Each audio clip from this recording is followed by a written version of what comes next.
Welcome back to Learning with the Difference. News headlines for School Morning Assembly.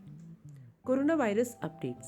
India reports over 58,000 new COVID cases, positivity rate at 3.89%. Delhi sees less than 1,000 COVID cases for first time in third wave on Friday.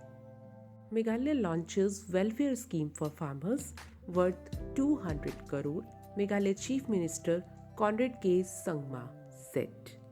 Stolen 1200-year-old Buddha statue recovered in Italy after 20 years. Hijab Law, Karnataka classes 11, 12th colleges to stay shut from Saturday till Wednesday. Now news from the world. COVID test not required for vaccinated travelers in France.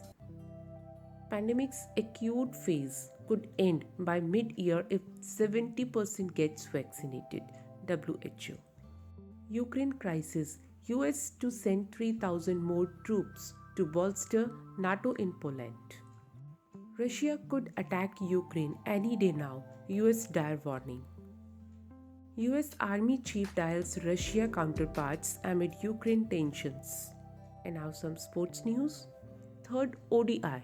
Clinical India cruise past West Indies, win by 96 runs to complete 3-0 whitewash. Indian Super League. Sunil Chetri's record strike in win as Hyderabad beat Bengaluru Football Club. Rohit Sharma says Indian bowling unit's performance biggest positive in ODI series whitewash win over West Indies. On Manika Batra petition, Delhi High Court directs appointment of administrator to run Table Tennis Federation of India. And these were today's news headlines. Thank you to all of you. Have a nice day.